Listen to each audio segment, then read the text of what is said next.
semuanya. Apa kabar kalian di rumah? Pasti sehat-sehat ya. Kakak-kakak, kita sapa adik-adik kita yang di rumah yuk. 1, 2, 3. Shalom semuanya. Sekali lagi, shalom semuanya. Kakak yakin kalian pasti sehat-sehat. Ayo sekarang kita tepuk sehat dulu ya. Tepuk sehatnya seperti ini. Prok prok prok sehat sehat, prok prok prok sehat sehat, prok prok prok sehat. Nah, bisa ya? Oke, sama-sama ya kakak-kakak. Tepuk sehat. Sehat sehat. Sehat sehat. Sehat. Iya. Kita semua pasti sehat-sehat. Sekarang kakak-kakak nggak pakai masker loh. Minta maaf ya. Tapi sebenarnya supaya kakak-kakak semua bisa jelas pembicaraannya didengar oleh adik-adik semua yang di rumah. Ya. Namun demikian jangan lupa kita berdoa supaya kita sehat-sehat. Ya. Nah, semuanya pasti sukacita di rumah. Happy ya. Nah, kita nyatakan sukacita kita. Kita bernyanyi dari lagu Happy Ye Ye Ye. Tahu ya? Ayo dengan gerakannya kita nyanyikan lagu ini.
Kita siapkan hati kita semuanya.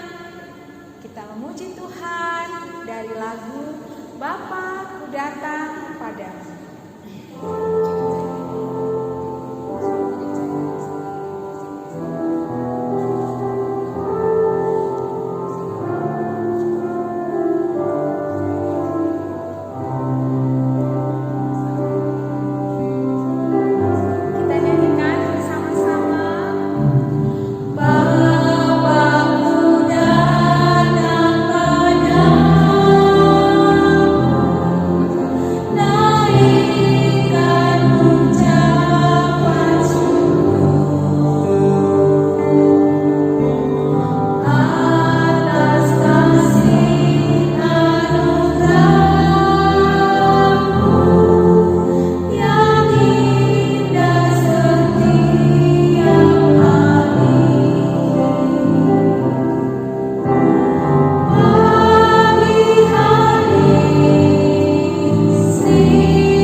Bapa kami Tuhan yang maha baik, terima kasih pagi ini kami Tuhan izinkan datang beribadah kepada Tuhan. Tuhan Yesus, kami akan mulai ibadah kami ini. Berkatilah kami ketika kami akan mendengar firman-Mu. Engkau yang memberi pengertian kepada kami. Terima kasih Tuhan. Dalam nama Yesus. Amin.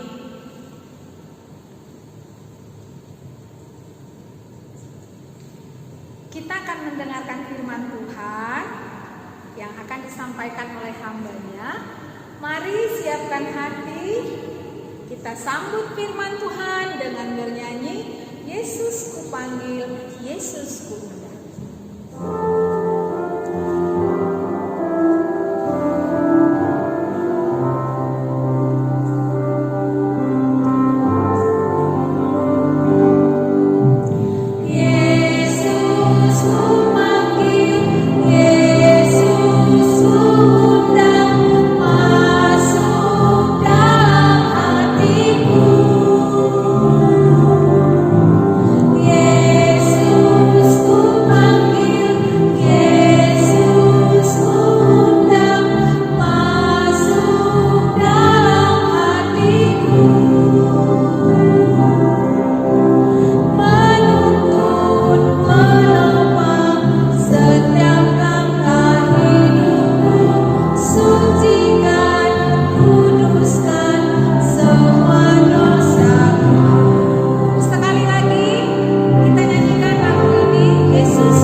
Selamat hari Minggu adik-adik.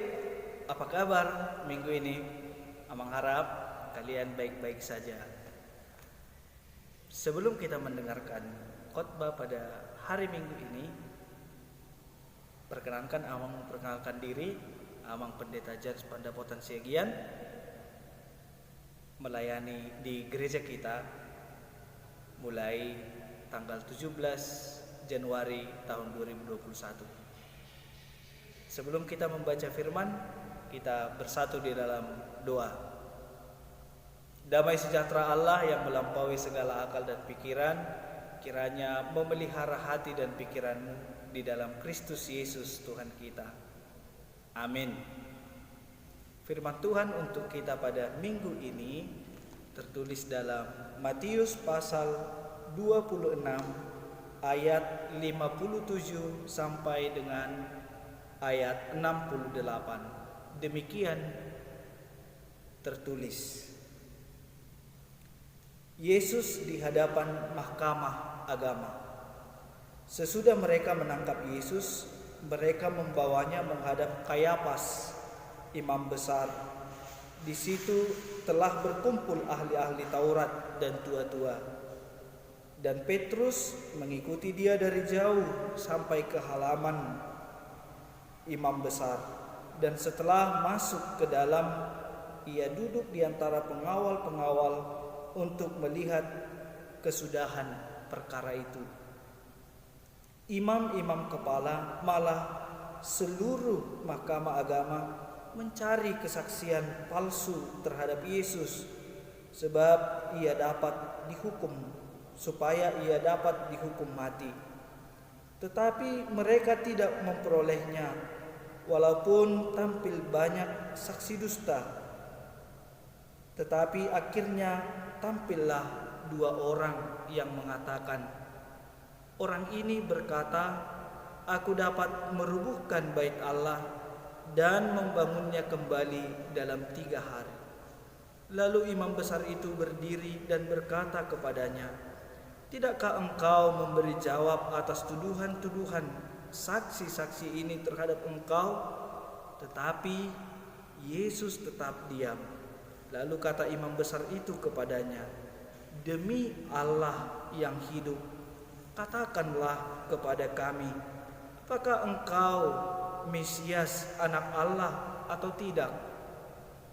Jawab Yesus, engkau telah mengatakannya, akan tetapi aku berkata kepadamu, mulai sekarang kamu akan melihat Anak Manusia duduk di sebelah kanan Yang Maha Kuasa dan datang di atas awan-awan di langit.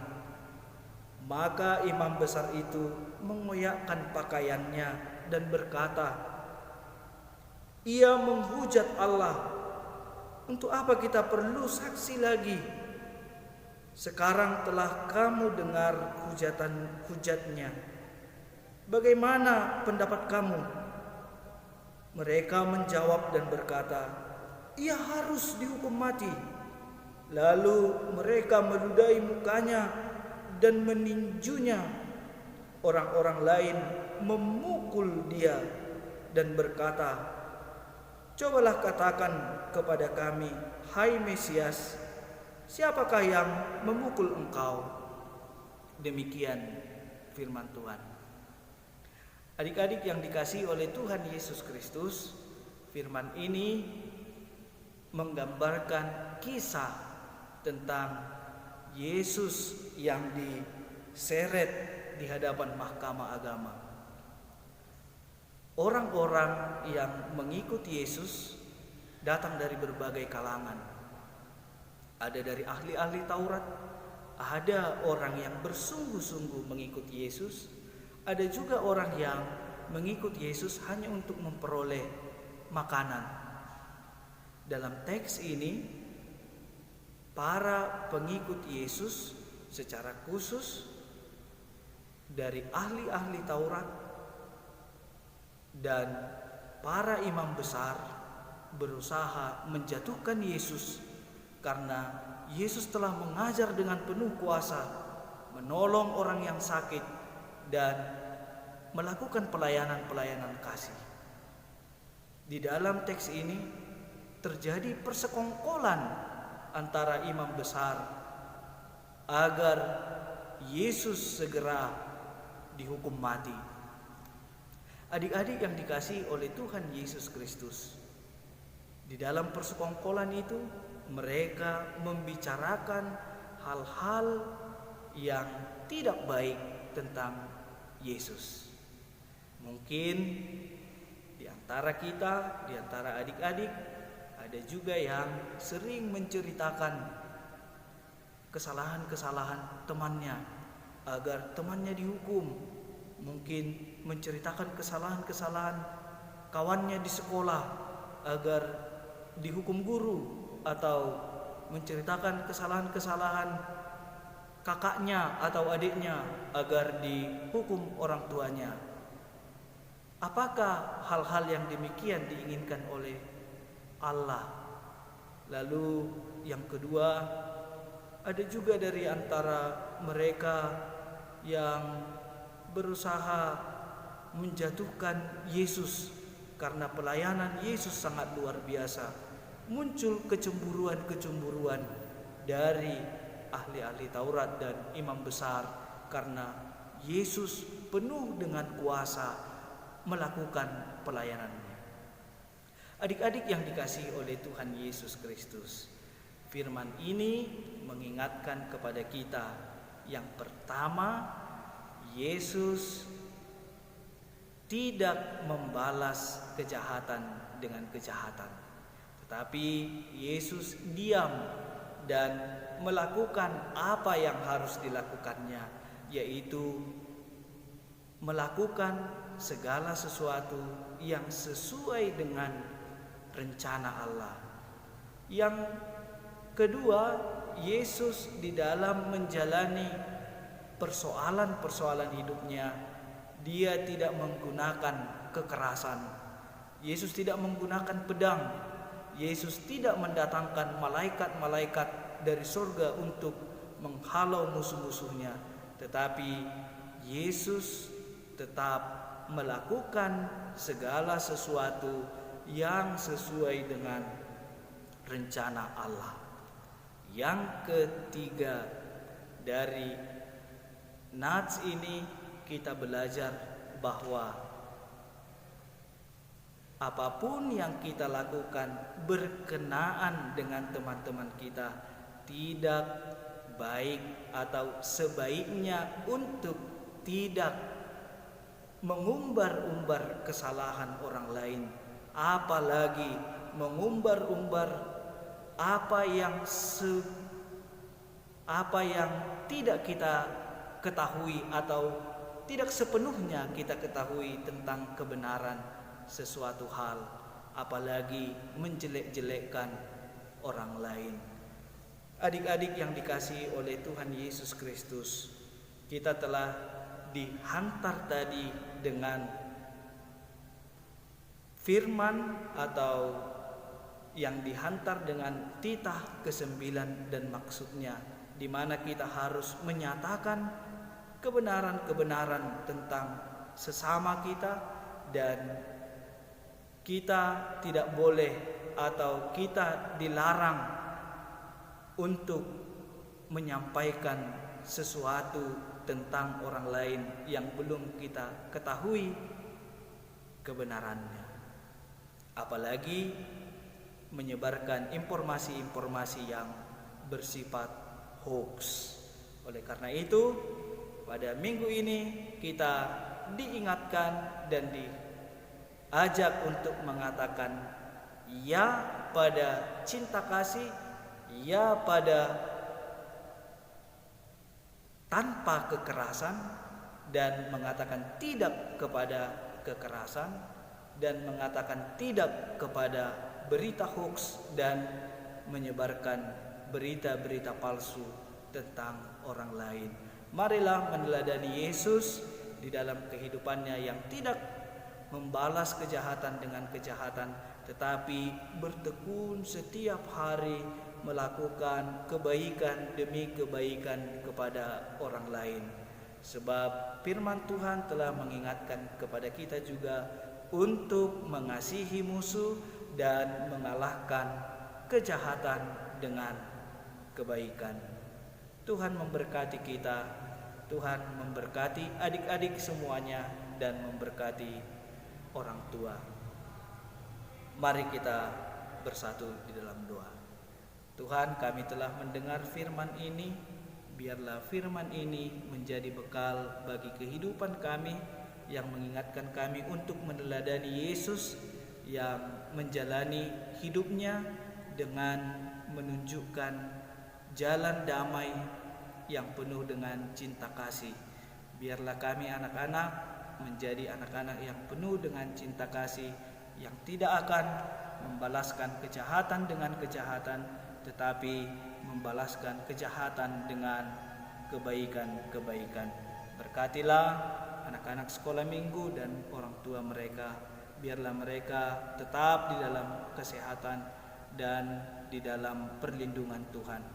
Terpujilah Engkau Tuhan, di dalam Kristus Yesus kami berdoa. Amin.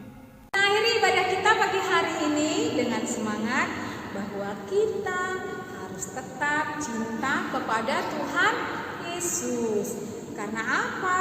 Yesus adalah juru selamat kita. Baik, nanti kalau ada yang mau mengumpulkan persembahan, boleh dititip sama mamanya ya.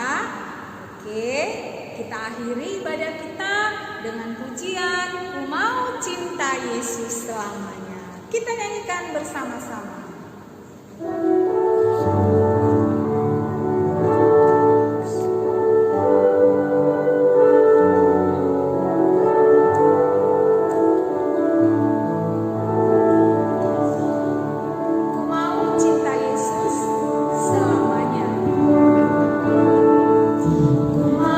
Cinta Yesus selamanya.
dalam doa Bapa kami. Bapa kami yang di sorga, dikuduskanlah namamu, datanglah kerajaanmu, jadilah kehendak-Mu di bumi seperti di sorga. Berikanlah kami pada hari ini makanan kami yang secukupnya. Ampunilah kami akan kesalahan kami, seperti kami juga mengampuni orang yang bersalah kepada kami. Dan janganlah membawa kami ke dalam pencobaan, tetapi lepaskanlah kami daripada yang jahat. Karena Engkau yang mempunyai kerajaan dan kuasa dan kemuliaan sampai selama-lamanya. Amin. Tuhan memberkati engkau dan melindungi engkau. Tuhan menyinari engkau dengan wajah-Nya dan memberi engkau kasih karunia. Tuhan menghadapkan wajah-Nya kepadamu dan memberi engkau damai sejahtera. Amin.